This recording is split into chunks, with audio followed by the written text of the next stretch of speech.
Acara ini dapat berlangsung karena Viva ID bekerja sama dengan Satgas COVID-19. Selama beberapa menit ke depan, saya akan membahas tentang varian Delta Plus di Indonesia, apakah lebih berbahaya? Nah, Ivanian, sebelum itu aku mau coba tanya-tanya sama kalian nih, gimana kabarnya saat ini? Semoga selalu sehat walafiat, kita selalu dijaga dari mara bahaya, apalagi tentang virus corona yang saat ini semakin menyeramkan karena banyak varian-varian terbaru yang hadir di Indonesia.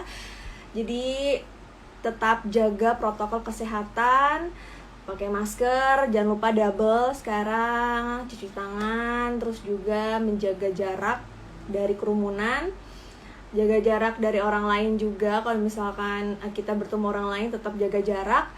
Dan pastinya selalu di rumah aja kalau misalkan kalian tidak ada keperluan yang sangat mendesak kalau harus keluar rumah.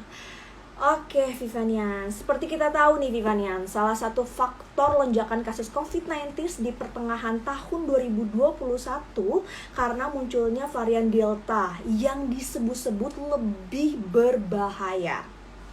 Tapi ternyata tidak hanya varian Delta saja yang menjadi ancaman. Ada juga varian-varian lainnya seperti Alpha, Beta, Kappa, bahkan Delta Plus. WHO sendiri sudah klarifikasi sebuah jenis varian, maksudnya WHO sendiri sudah klarifikasi jenis varian asal Indonesia, yaitu B14662 yang saat ini tengah dalam pemantauan. Wow, makin banyak aja nih Vivanian variannya.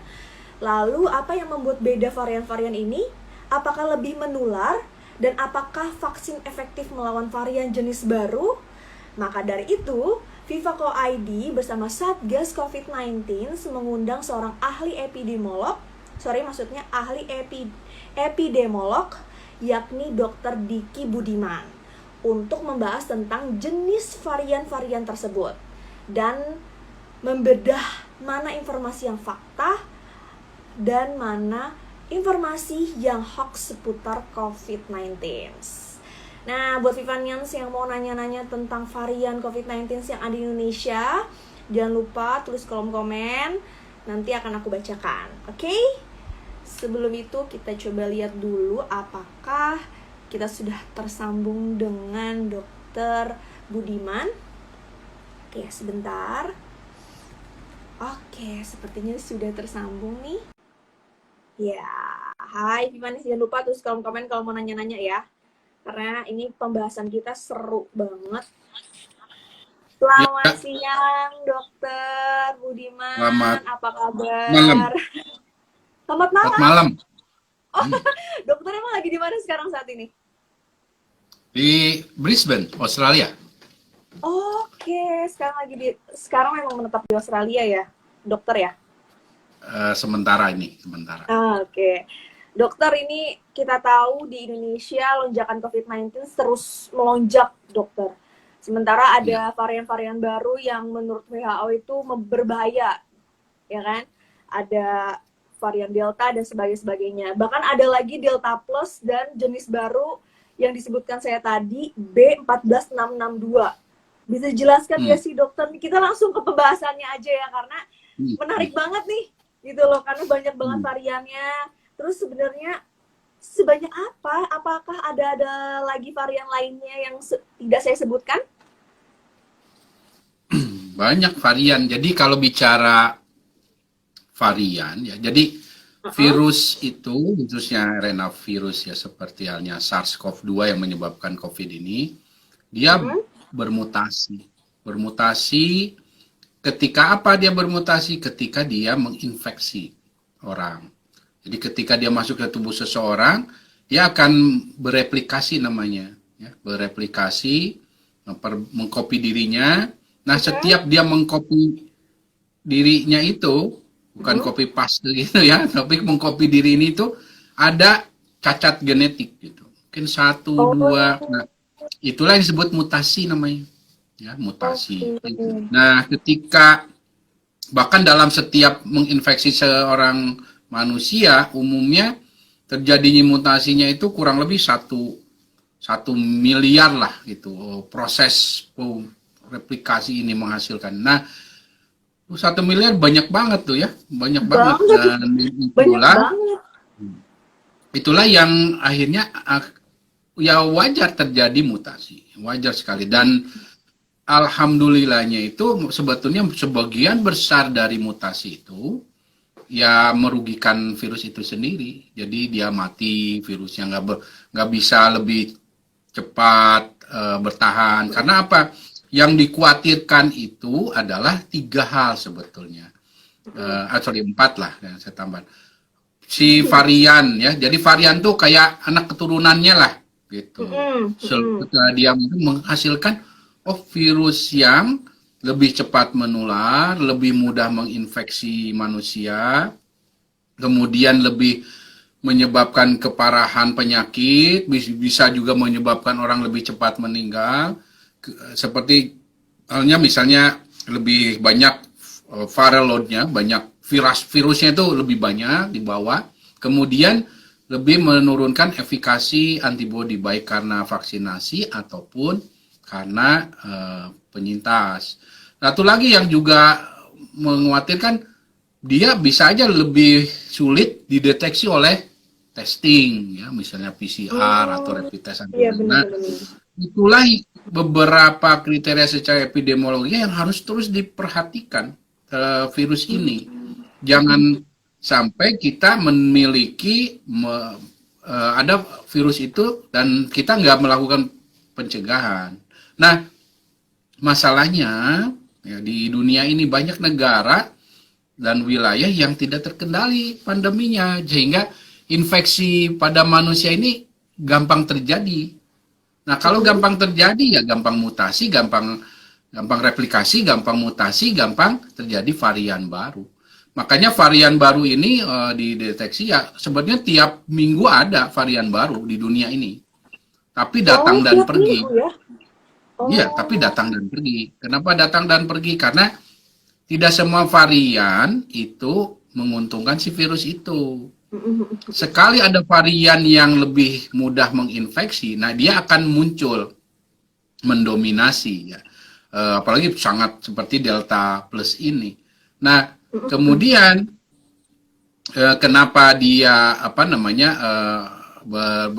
tidak berlangsung lama ya? Karena kalau yang tidak memenuhi kriteria yang tadi itu ya dia akan ya musnah, kalah oleh virus-virus lain yang maksudnya virus turunan yang varian lain yang memiliki cepat itu seperti Delta Plus ini kan Delta Plus, Kappa ini, Alpha itu semuanya ya itu memiliki cepat menular, menurunkan juga antibodi. Nah, itu varian. Tapi ada lagi gini, ada sedikit saya tambahkan ya, strain. Jadi kalau varian tadi yang saya bilang datang dan pergi, maka dia akan disebutnya varian, jadi turunan. Itu varian tuh satu hasil mutasi gitu, virus hasil mutasi. Nah, hasil mutasi itu ada yang menguntungkan kita, ada yang merugikan kita. Tapi banyaknya itu menguntungkan kita. Yang saya bilang datang dan pergi tiap minggu itu ya varian yang menguntungkan kita karena dia ya nggak bisa berkompetisi dengan varian ini. Tapi begitu ada varian yang seperti alfa, beta, gamma, ya, kappa dan delta plus itu, nah itu sebenarnya namanya jadi bukan varian lagi, strain namanya, strain gitu. Jadi strain baru. Nah ini jadi ada beda. Nah sebetulnya varian sama strain berbeda. Kalau strain ini sudah menjadi satu turunan dari virus itu yang lebih bisa eksis gitu karena kecepatan dia menular. Nah sekarang di dunia ini sebetulnya yang terdeteksi itu, tapi bukan berarti cuma itu saja, karena masalahnya bahkan misalnya di Indonesia karena keterbatasan cara deteksi kita ya. Kalau bicara mendeteksi varian baru, strain baru ini itu harus menggunakan namanya surveillance genomic. Surveillance genomic ini selain berteknologi tinggi juga mahal gitu. Jadi ya terbataslah di kita. Tapi setidaknya pemerintah sudah mampu lah mendeteksi, ini juga sudah bagus ya. Tapi bahwa yang dideteksi ya mungkin kurang dari 1%, sayangnya. Jadi yang banyaknya belum. Nah, jika kalau memang nggak bisa terdeteksi yang varian baru ini, terus deteksinya pakai apa tuh Pak? Kalau misalkan antigen atau PCR juga nggak bisa gitu loh, itu gimana? Ya kalau selama ini masih bisa oleh Hah? PCR. Jadi maksudnya nggak Ah, terdeteksi itu gini. Maksudnya ketika misalnya ini kan yang dilakukan pemerintah ini ngambil sampel ya, sampel tuh dari hasil pemeriksaan misalnya di Jakarta, Jawa Barat ya, Jawa Tengah, Jawa Timur, ambillah 10 atau 50 yang positif hasil-hasil PCR itu. Nah, diperiksa namanya whole genome sequencing. Jadi pemeriksaan yang lebih dicari, oh ini keluarga mana, varian mana. Nah, itu yang mahal itu, yang teknologinya tinggi. Kalau dengan PCR-nya, ya mendeteksi dia terinfeksi COVID saja, bahwa dia sakit COVID. Tapi bahwa tahu yang variannya apa nyebabin nggak mana, ketahuan ya dok? nah itu yang harus dengan genom itu, whole genome sequencing. Nah, itu yang mahal karena mahal dan kapasitas kita juga terbatas. Jadi nggak semuanya diperiksa. Hanya ambil sampel-sampel aja, mungkin 10 atau 50 dari tiap-tiap daerah. Nah, baru ketahuan. Nah, sehingga kalau ketemu misalnya apa namanya hasil deltanya atau delta plusnya ketemu, ya sebetulnya di masyarakat bisa jauh lebih tinggi, lebih banyak. Karena kan itu ambilnya juga sedikit. Iya sih bener juga ya. Terus kalau di Indonesia sendiri nih Pak, varian yang paling maksudnya dok, yang paling banyak tuh di Indonesia tuh apa aja variannya? Varian delta itu. Delta itu Delta yang paling banyak. yang Untuk sekarang, Delta Plus sendiri sekarang nih? udah lebih dari 90% kan. Dan Oke. itu yang ya serius karena apa? Karena dia secara masa inkubasi rata-rata 4 hari sudah bisa menimbulkan gejala itu inkubasinya. Kalau yang sebelumnya ya rata-rata 6-7 hari atau seminggu. Kalau sekarang 4 harian gitu. Dan gejalanya juga lebih kelihatan lebih jelas gitu. Bukan lebih Iya.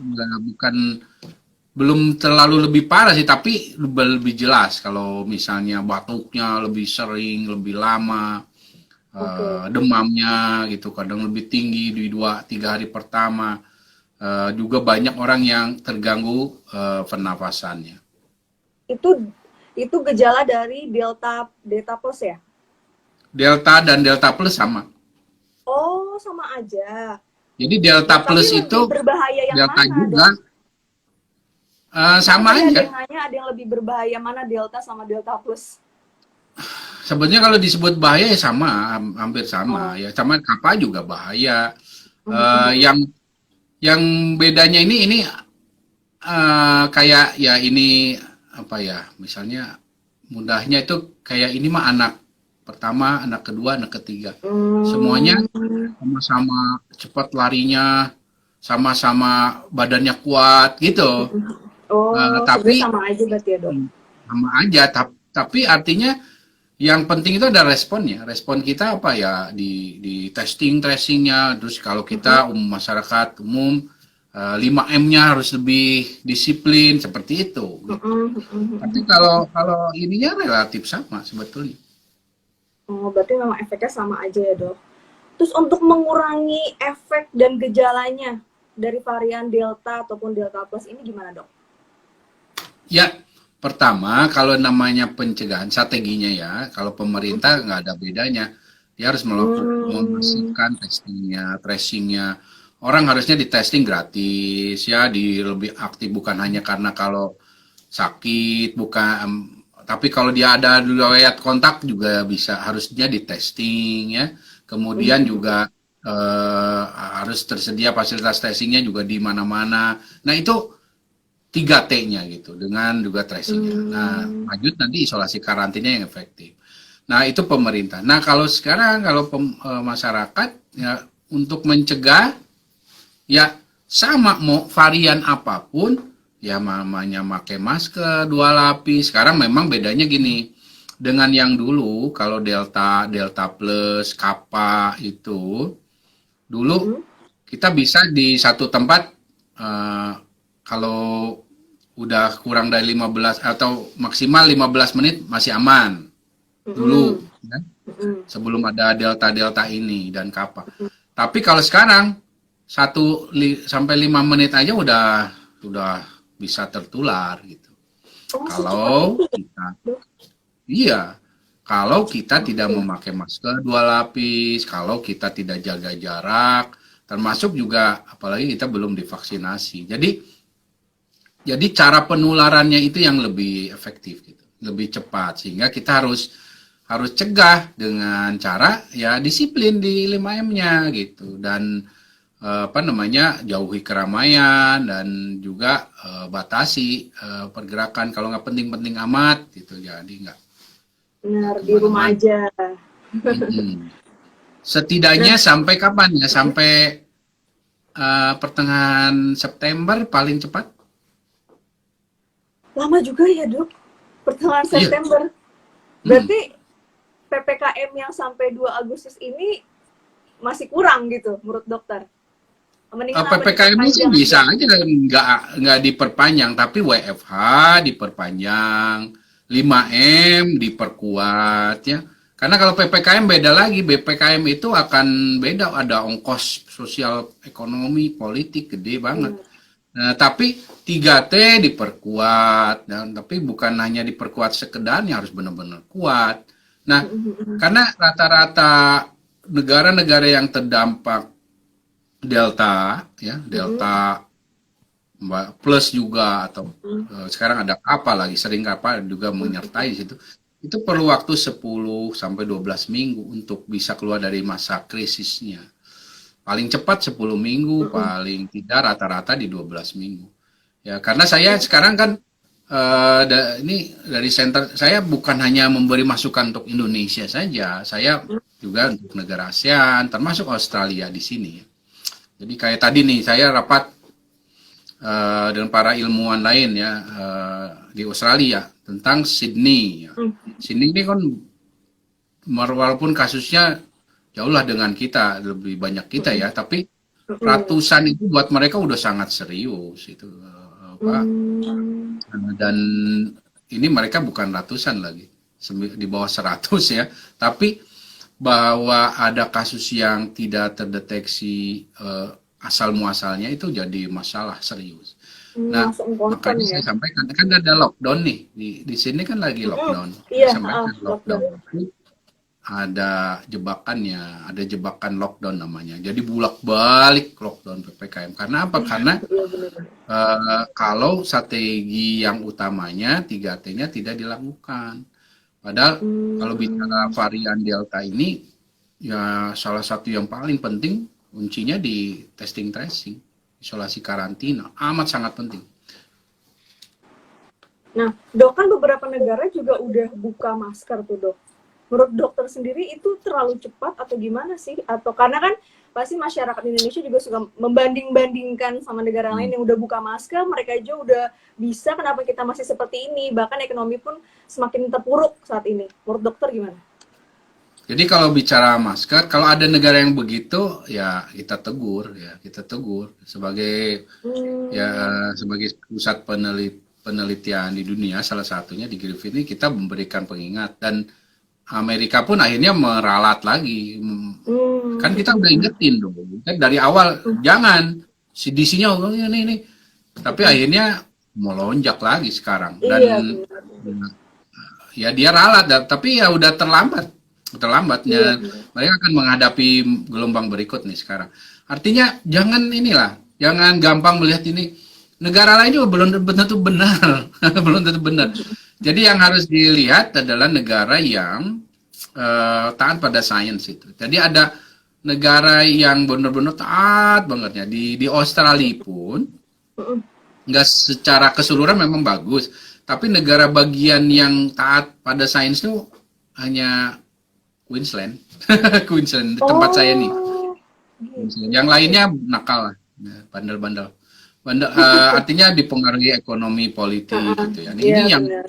membuat akhirnya ya seperti Sydney, Melbourne ya begitu. Banyak Tapi faktor ya dok. tetap mereka juga sebenarnya nggak terlalu bandel banget ya, masih ada ininya. Nah, itu saja tuh udah serius, apalagi yang longgar gitu. Nah, jadi kalau dilihat orang sepak bola kemarin, ya mereka memang melakukan itu dengan dasar ada bahwa tes positivity rate-nya rata-rata udah di bawah 1%. Jadi Mm-mm. jangan dibandingin dengan Indonesia. Nah, Indonesia masih jauh di atas 10%, jauh banget. Nah, Iya mereka dok. sudah di bawah 1% yang melakukan Piala Eropa itu ya. Iya benar. Dan juga secara vaksinasi ya sudah jauh dan memakai juga dengan efikasi yang tinggi, dan mereka juga melakukan pengetatan lagi. Si penontonnya itu di sampling juga dengan rapid test antigen, belum harus ada isolasi karantina kalau dari. Jadi jangan melihat instannya gitu, hasilnya, tapi perjuangannya. Jangan lihat hasilnya, lihatlah perjuangannya gitu. Itu Iya yang benar. harus kita contoh gitu. Dan bahwa sekarang mereka melepaskan itu juga itu bukan pilihan yang tepat juga. Masih salah. Untuk saat ini yang disebut new normal itu ya tetap harus memakai masker. Oke dok. Terus membahas terkait varian baru di Indonesia dok, yang namanya B14662. Itu varian apa dok? Itu katanya asalnya dari Indonesia. Bisa dijelaskan nggak dok? Ya sebetulnya asalnya bukan hanya dari Indonesia, tapi di Mm-mm. ASEAN inilah. Jadi kalau bicara Oke. varian itu begini, varian itu bisa terjadi di saat bersamaan di tempat yang berbeda, Mm-mm. independently namanya ya. Jadi secara independen ya, secara berdiri sendiri, nggak mesti ada orang bawa virus itu di dalam tubuhnya, enggak. Tapi secara bersamaan bisa terjadi. Nah ini yang terjadi dengan 662 ini ya, dan ini bukan hanya di Indonesia, di PNG, di Filipina, di negara lain ada di kawasan ini. Nah, untuk Indonesia memang ini harus jadi alat monitoring ya, karena walaupun secara persentase itu jauh ya jauh dengan Delta, namun ini hanya membuktikan bahwa yang tadi saya sampaikan, kalau pandemi tidak terkendali, ya mutasi mudah terjadi, nah termasuk varian baru yang timbul, dan munculnya varian super yang jauh lebih super dari ini nggak terlalu Nggak signifikan terlalu. sebetulnya saat ini ya, Yes. dibandingkan Delta plus. Tapi itu saja sudah memberi pesan penting bahwa Indonesia ini masalah waktu untuk menemukan ataupun menghasilkan varian super itu. Jadi jatuhnya tidak terlalu berbahaya berarti ya dok ya? Saat ini tidak menunjukkan hal yang belum lah menunjukkan hal yang menguatirkan. Tapi turunannya bisa aja. Karena gini, bisa aja pada satu orang di Indonesia ya dia terinfeksi oleh varian Delta, Delta plus, Alpha, apa, Gitu terus ya. yang Indonesia bisa itu. Bisa. Oh, Iya, bisa lebih penanganannya dari sama sana. aja dok. Kalau misalnya Ya, satu pasien tuh banyak variannya gitu. Kalau riweuh nanti gitu nanti. bermutasi menjadi varian baru yang lebih super gitu ya kata Itu dokter. terjadi di Vietnam, terjadi Oh, namanya rekombinan varian. Jadi itu yang makanya harus dikendalikan pandeminya. Karena kalau enggak bisa terjadi satu rekombinan varian namanya. Jadi dari beberapa oke. varian jadi hasil yang super kan. Nah, itu bukan hal Benar-benar. yang tidak mungkin. Ya, yang jelas orangnya akan jadi riweuh, sakit banget kan. Iya pasti jadi makin parah mungkin ya dok ya.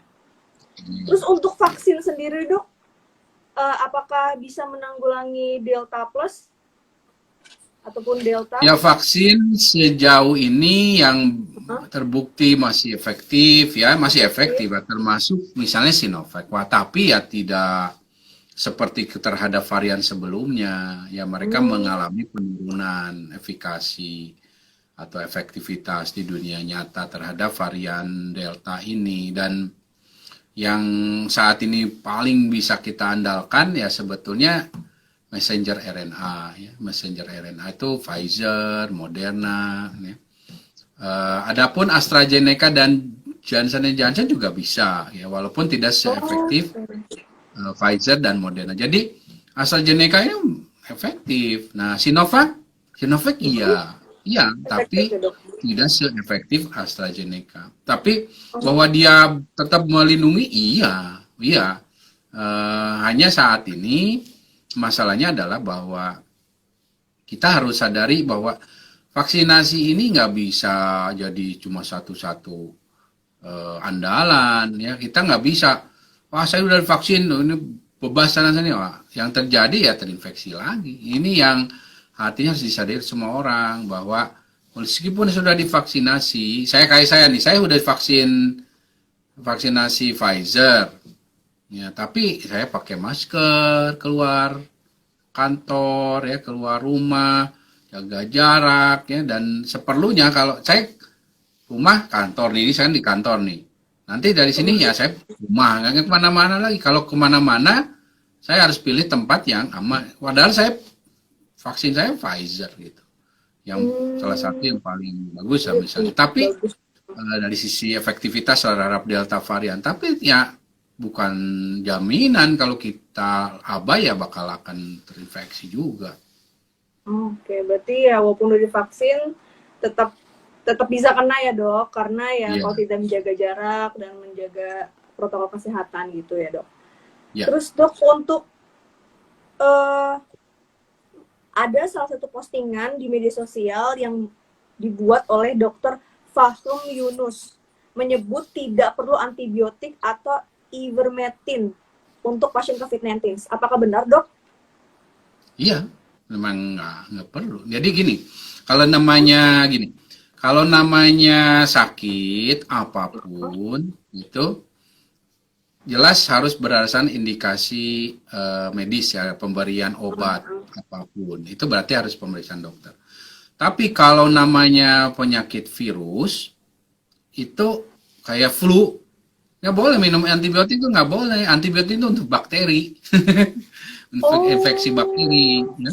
Jadi antibiotik itu untuk kayak misalnya demam tifoid, itu penyebabnya bakteri, kasihnya antibiotik. Kalau virus ya beda lagi. Itu, dan saat ini belum ada obat antivirus untuk COVID ini, belum ada ya. Nah, sehingga pemberian obat ini ya sudah saya sampaikan juga di banyak kesempatan ya, bahwa pemberian obat ini harus hati-hati karena bukannya membawa manfaat malah kerugian gitu. Dan ini juga yang sedang saya sampaikan ke dunia ya dalam satu jurnal ini, tulisan ilmiah ya, bahwa kita akan menghadapi ancaman berikut yang disebut dengan resistensi antibiotik ya, akibat pandemi ini ya, karena orang sembarangan minum antibiotik.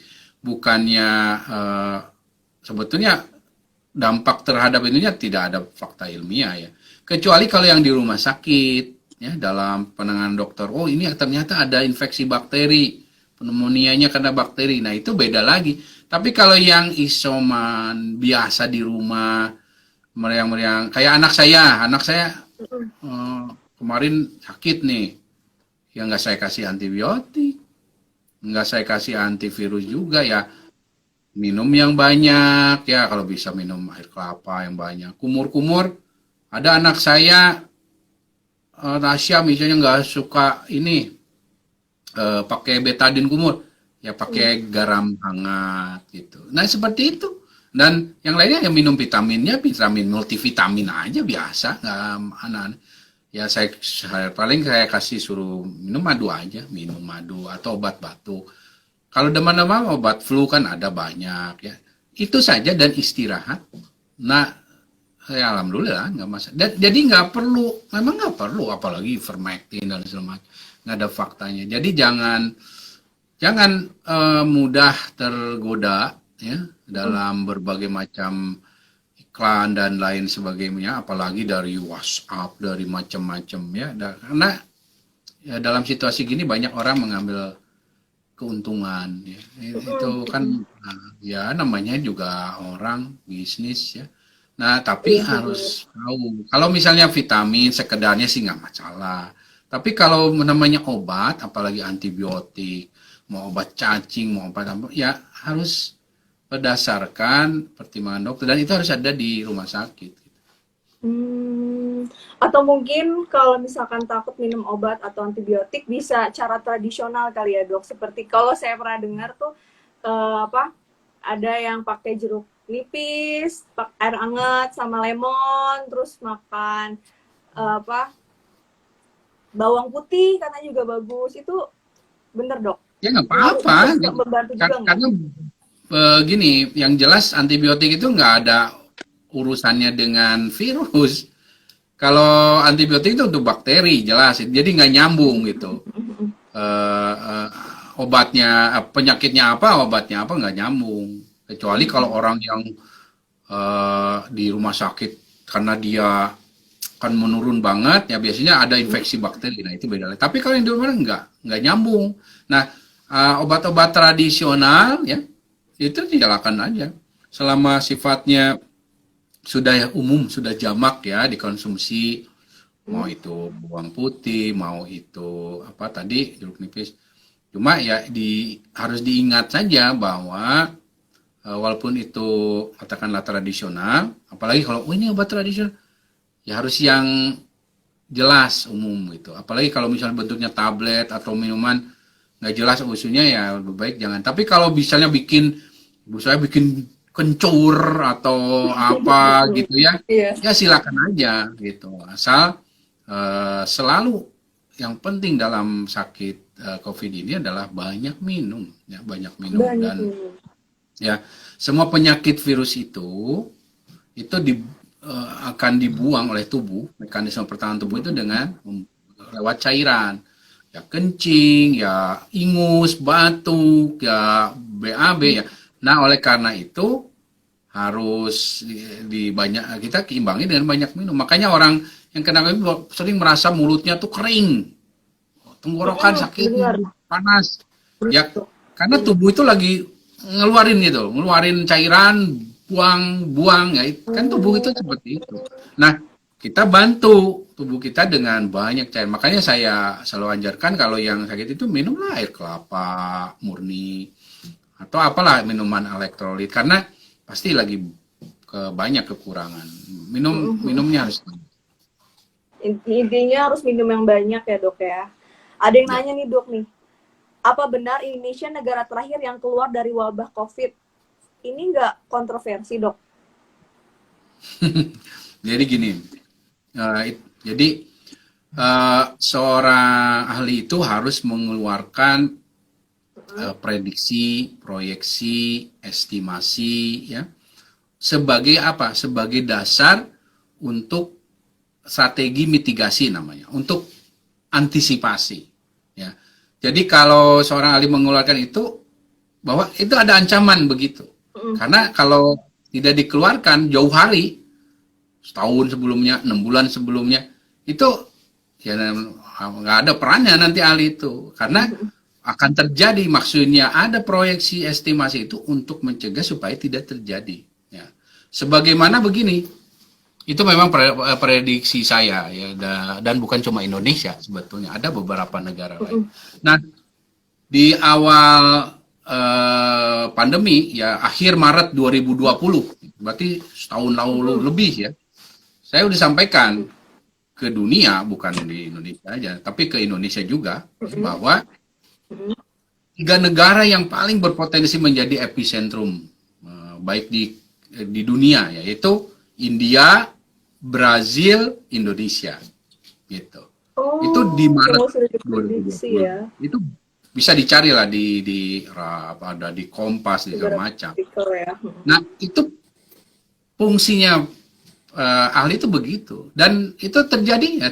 Sekarang itu Indonesia epicentrum dunia sebetulnya. Angka kita itu, infeksi kita itu 200.000 setidaknya. Karena apa? Angka kematian 2.000 itu menunjukkan setidaknya kasus infeksi kita itu paling kecil 200.000 sehari gitu. Oh, iya benar sih. Nggak mungkin akan kematian 2.000 dari 50.000 itu nggak mungkin gitu, nggak mungkin. Itu tidak logis ya. Nah, kenapa harus dikeluarkan peringat-peringat itu supaya tidak terjadi? Tapi bahwa akhirnya terjadi juga, India jadi epicentrum, Brazil jadi epicentrum, Indonesia epicentrum, ya itu mah ya terserah pemerintahnya mau mengikuti atau tidak, ya menyadari atau terus. Saya ingatkan lagi ketika Juli tahun lalu ya bahwa banyak prediksi selesai pandemi ini 2 minggu, bahkan ada ya 2 minggu, ada yang sebulan, ada yang tahun sebentar selesai. Tapi saya sampaikan di Juli 2020, jangankan akhir tahun 2020, jangankan Juli, akhir tahun 2020 aja nggak akan selesai. Bahkan akhir 2021 nggak akan selesai, belum selesai. Karena apa? Karena karakter dari virusnya dan lain sebagainya banyak lah itu. Nah itu seperti itu, termasuk awal Januari ini saya sampaikan kenapa penting untuk jadi dasar. Januari 2021 ya, itu saya sampaikan ya, 2021 Januari nih, 6 bulan lalu kan. Saya sampaikan pertama, tahun 2021 akan lebih buruk dari 2020 karena akan ada varian baru dan lain sebagainya. Itu terbukti ya, terbukti gitu. Kemudian saya sampaikan lagi di Januari, nanti dilihat deh di Twitter saya atau bisa di googling. Di Januari saya sampaikan 6 bulan lagi Indonesia masuk masa krisis. Jadi berarti Juli ya, Juli itu. Kita akan masuk masa yang paling serius di Indonesia. Nah, apa terjadi Juli ini ya? Terjadi. Ya, saya sampai malah kan bukan sebelum Lebaran, sebelum bulan puasa saya sampaikan perhitungan detail ke pemerintah untuk jadi dasar ini. Karena saya sudah bisa memprediksi kematiannya bisa bahkan sebulan lalu ya, saya sampaikan kematian mendekati akhir Juli itu tembus 2.000 dengan angka infeksi 200.000. Jadi semua banyak itu ya, itu hanya beberapa aja prediksi-prediksi itu.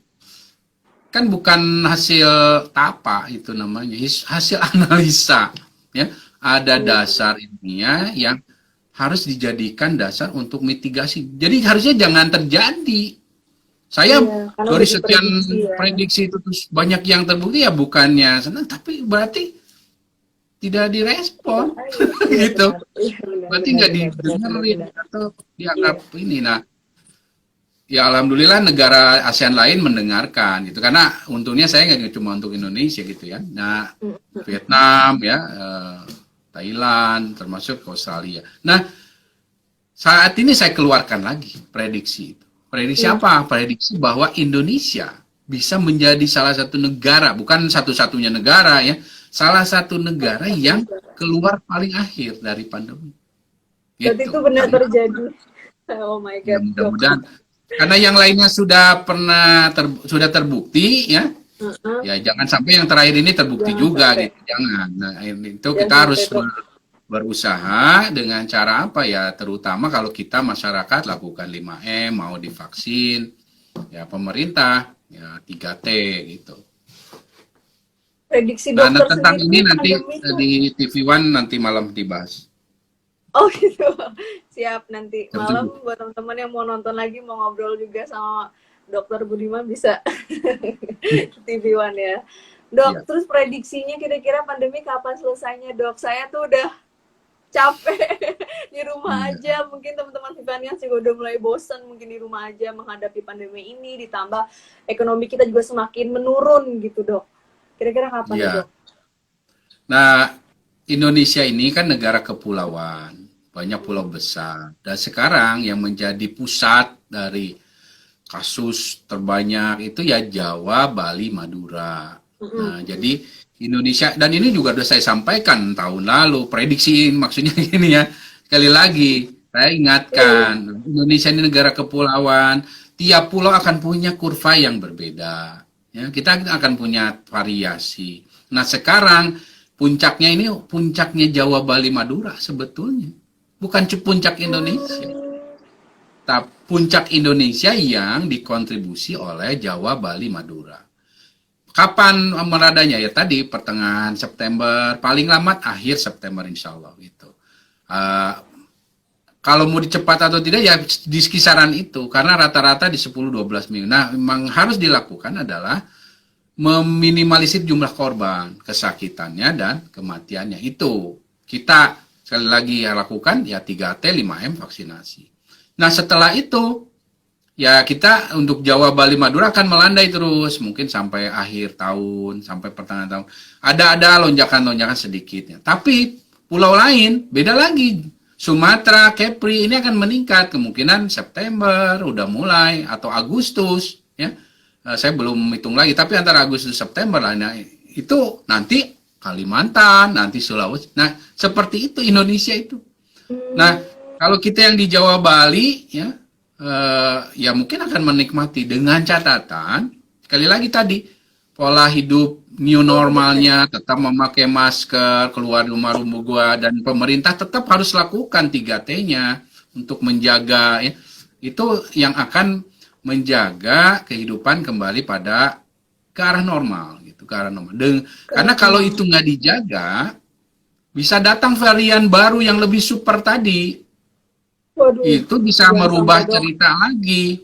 Bisa merubah cerita lagi ya, lebih parah lagi. Nah, itu ya artinya jangan sampai nanti setelah melewati masa puncak, karena puncak kita masih sampai pertengahan Agustus nih. waduh, Angka kematian masih puncaknya lebih. masih Agustus, Ini, Dok. ya, Ini aja pertengahan. saya udah tinggi banget, Dok.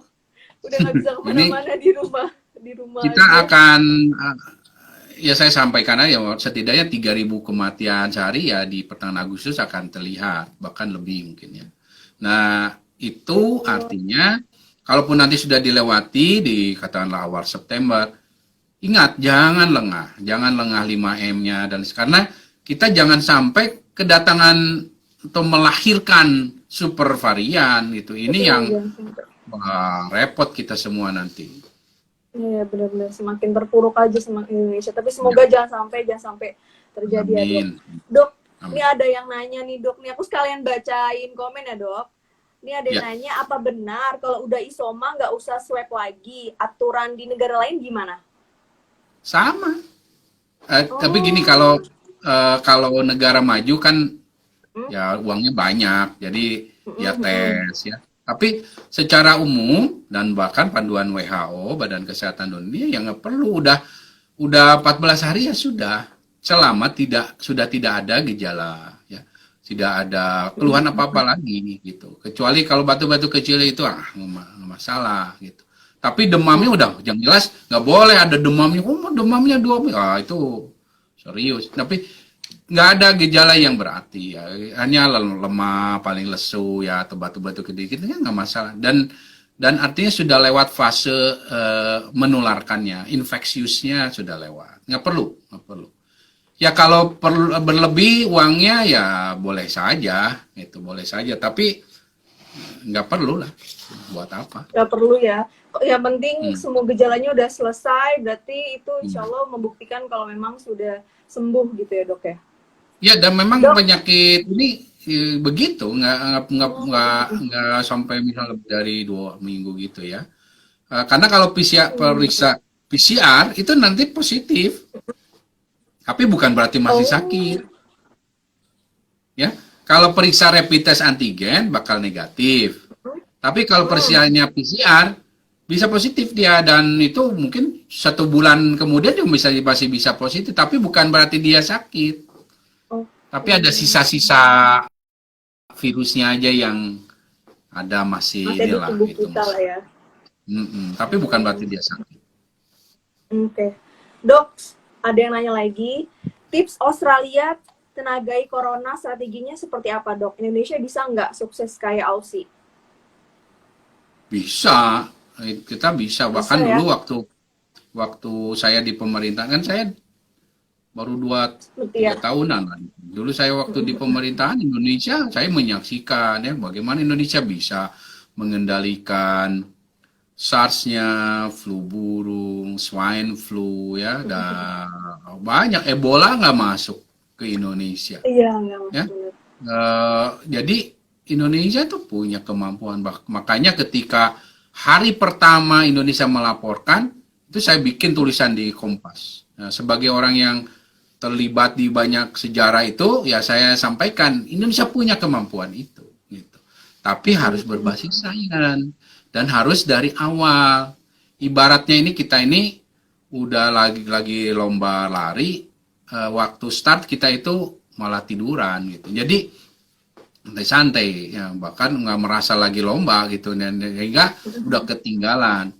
Nah, Australia di sisi lain, ya jangankan sudah ada kasusnya, sebelum ada kasus dilaporkan, Australia itu udah nyiapkan diri, kapasitas testing, tracing, ya, bahkan pintu masuk diperketat sebelum ada kasus gitu. Belum Jadi ada wajar kalau dia dalam kondisi jauh terkendali karena respon awalnya udah cepat, tepat, kuat gitu. Nah, kita ya tidak ada kata terlambat ya, karena kalau kita akhirnya patah arang atau sama, yang meninggal bisa puluhan ribu iya, gitu. Nah, ini yang bisa lebih banyak. apa namanya harus kita perbaiki ya, semua pihak berperan. Nah, dengan cara ya apa minimal kita lakukan 5M. Yang penting tetap jaga protokol kesehatan. Tapi sayang itu memang stigma di Indonesia tuh abis kena COVID itu tuh langsung PCR, harus PCR biar membuktikan kalau memang dia tuh udah negatif gitu. Itu gimana ya Nah, dok? ini Mengubah stigma itu karena kan mungkin nggak semua masyarakat Indonesia mampu untuk PCR gitu dok. Gimana dok? ya sebetulnya kan pemerintah sendiri sudah mengeluarkan eh, dalam pedomannya bahwa nggak perlu. Ya, pemerintah merujuk pada pedoman Badan Kesehatan Dunia, nggak perlu gitu. Jadi kalau ada yang melakukan itu, ya sebetulnya selain ya membuang resources ya, ya, apa namanya, jadi menimbulkan salah kaprah, dan ini banyak juga terjadi di kantor-kantor ya, yang wah kamu masuk harus PCR. Ya, ini kita yang ya karena kita negara berkembang namanya ya, masih inilah aturan regulasi masih belum terlalu apa kuat, belum monitoring juga belum kuat. Nah, sekarang ya di mudah-mudahan dengan ini ya juga makin tersadarkan lah semuanya. Oke. Dok, perlu nggak sih kita harus vaksin yang ketiga? Karena banyak juga yang Perlu. ditanyakan sama Vivania sih, perlu nggak sih Hmm. vaksin ketiga? Terus kalau misalkan vaksin itu kan memang ada jangka waktunya ya dok, ada yang sampai 3 bulan sampai 6 bulan ya. Nah, apakah tahun depannya atau setelah masanya itu udah selesai, kita harus vaksin lagi? Perlu adanya booster namanya ya, vaksin ketiga itu. Nah, namun pertanyaan berikutnya adalah kapan gitu. Nah, kalau perlunya iya, karena ini adalah virus yang bermutasi gitu. Kan dia menimbulkan varian baru sebagaimana virus influenza. Jadi vaksin influenza pun, vaksin flu pun diulang tiap tahun di sini nih, terutama negara-negara yang punya iklim musim dingin ya, winter itu jadi salah tuh flu itu.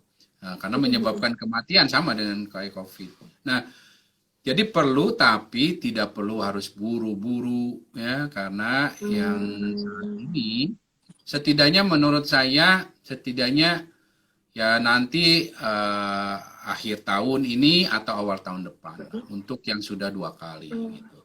Karena masalahnya kenapa? Masalahnya juga ya vaksinnya belum ada.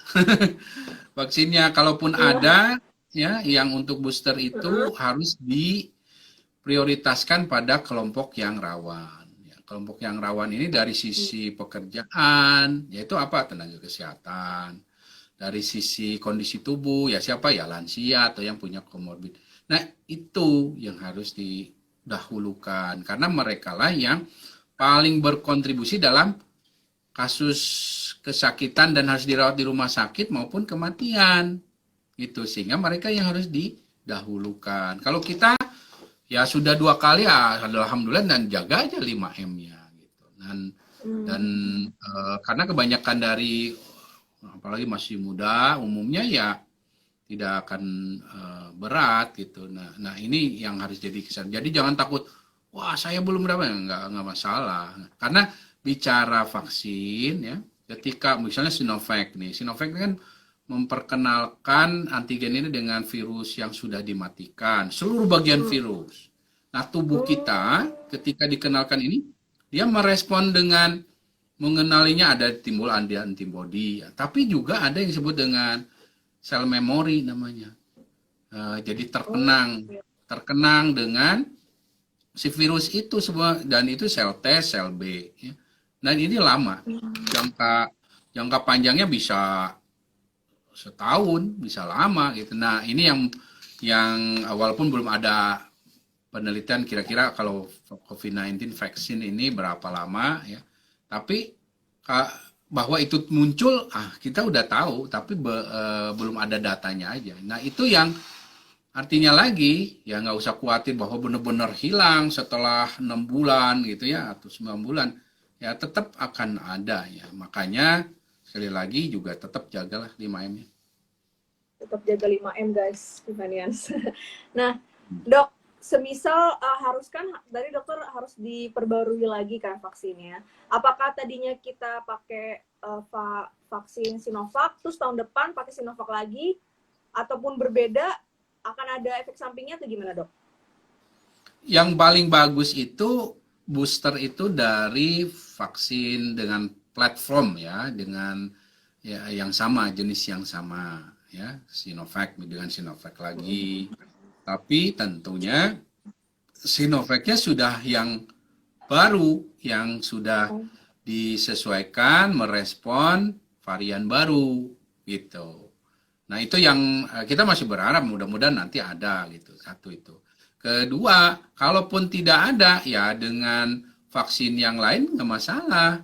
Tapi asal vaksin itu sudah juga masuk dalam kriteria emergency use-nya WHO ya. Jadi sudah terpenuhi syarat amannya dan syarat efikasinya. Misalnya yang messenger RNA, yang Pfizer, Moderna, atau AstraZeneca sekalipun nggak masalah, ataupun Johnson Johnson. Jadi ini yang bisa dilakukan dan bukan hal baru masalah campur-mencampur vaksin ini di era Ebola juga terjadi, HIV ya, penyakit lain.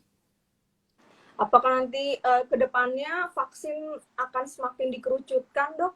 Apa memang vaksin yang ada aja, yang udah ada kan Sinovac, Astra gitu. Apakah nanti akan digabungkan terus dikerucutkan lagi jadi lebih baik atau gimana, Dok?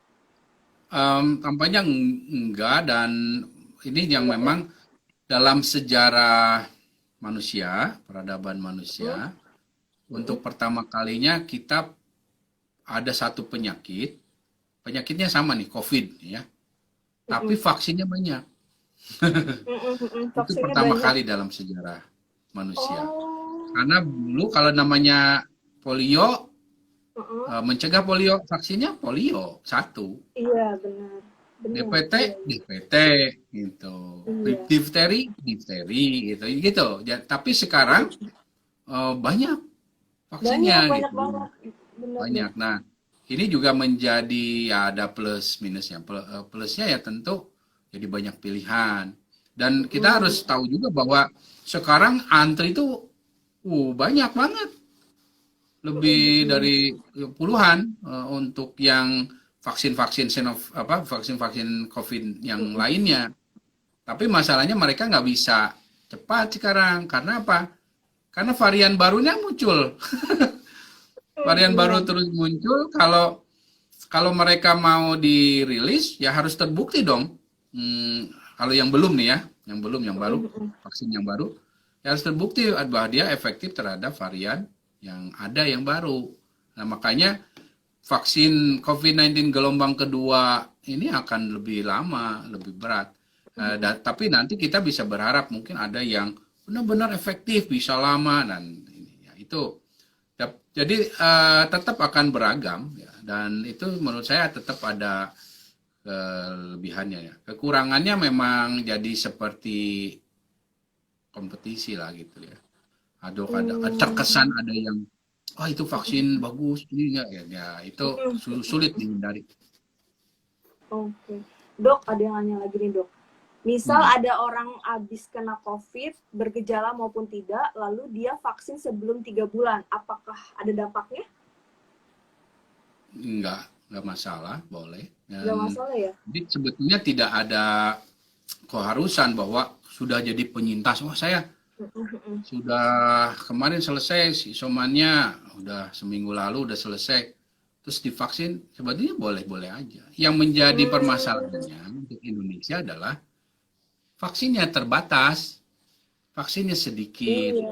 sehingga itu harus dihemat dan diprioritaskan untuk yang tadi rawan secara pekerjaan atau kondisi tubuh tadi gitu. Itu sebetulnya. Hmm, Tapi kalau di negara seperti di sini nggak ditanya kamu tahu ini nggak, pokoknya vaksin aja. Mau vaksin mau aja. dia kemarin ini sama pokoknya vaksin gitu. Apalagi Hmm, dia lansia, walaupun dia tadinya udah sembuh pulih ya tetap divaksin. oke. Dok, terakhir ya dok. Pesan Ya. buat masyarakat dan pemerintah soal COVID-19 di Indonesia dok. Silakan. Pertama ya bahwa tidak ada pandemi yang lama lebih dari rata-rata pandemi paling lama itu 4 tahun ya. Jadi Oh, ya mudah-mudahan ya dengan teknologi, dengan adanya vaksin, dengan keseriusan pemerintah dan didukung masyarakat. Memang saya sekali lagi saya sudah prediksi bahwa eh, ketika bicara konteksnya tahun 2020 saya sampaikan ditanya kapan selesai ya 2-3 tahun lagi antara 2-3 tahun lagi. Berarti sekarang sudah tahun yang pertamanya kalau ngambil 2 tahun berarti tahun depan insya Allah paling paling cepat akhir tahun depan lah gitu. Nah itu satu hal yang artinya kita bukan tanpa ujung ada, ini ujung ini udah ada dan sebenarnya udah mulai kelihatan, tapi ya perlu perjuangan itu ada peran kita semua ya masyarakat terutama dengan cara apa, kalau sudah dapat panggilan vaksin lakukan vaksin, jangan nanya lagi ini saya maunya yang jangan lakukan jangan vaksinasi pilih-pilih ya. apapun itu. Kemudian setelah divaksin jangan abai, lakukan 5M-nya ya, kemudian juga eh, tetap memberlakukan ini baik itu di luar rumah maupun dengan keluarga sendiri. Jangan abai karena merasa mentah-mentah itu anak saya, itu kakek saya, bapak orang tua ya. Karena virus ini nggak lihat-lihat. Pokoknya kalau siapa yang abai itu yang terkena. Apalagi kita masih sering pergi-pergi. Kemudian kalau ada menerima berita apa di media sosial, cross check. Cross check itu pada sumber yang valid dan reliable namanya. Valid itu adalah dari sisi eh, orang itu menyampaikan isinya benar. Ya, tentu reliable dari sisi kompetensi dan asal muasal orang itu. Jadi kalau ada, wah saya ahli virus, tapi nggak jelas dia ada di mana institusinya, gitu.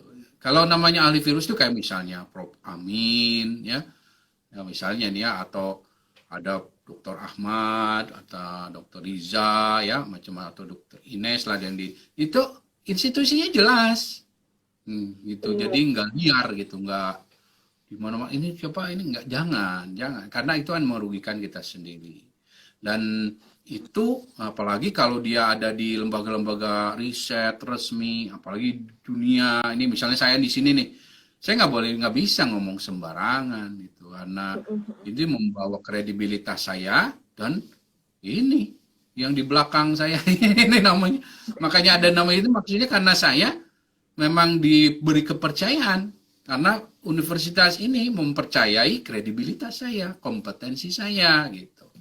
Kalau enggak ya enggak akan boleh saya begini. Ya enggak akan bisa maupun walaupun saya bilang saya ini enggak akan gitu. Jadi bahkan karena kepercayaan itulah maka diberi kewenangan untuk bicara dalam konteks Australia sendiri dan lain sebagainya. Nah, itu ya tidak mesti merujuk ke saya ya, tapi di Indonesia pun ada Pak Pandu ya, ada Pak Miko dan lain sebagainya. Nah, ini artinya sekali lagi jangan mudah meneruskan satu informasi yang nggak jelas, apalagi yang post forward gitu. Caring before sharing itu sesuatu yang harus dilakukan, ya, karena penyebaran dari berita tidak benar ini bisa memperburuk situasi pandemi. Ya, itu saja yang pesannya. Sederhana, tapi kalau tidak dilakukan, kacau. Berdampak luar biasa ya bagi kita Iya. semua. Benar. Terima kasih banyak Dokter Diki Budiman. Semoga Vivanians mendapatkan informasi yang sebenar-benarnya, yang tadinya bingung tentang varian-varian di Indonesia, sekarang sudah dapat pencerahannya langsung. Sekali lagi terima kasih banyak dokter. Semoga selalu sehat walafiat di sana. Makasih ya dokter. Selamat malam buat di Australia. Malam.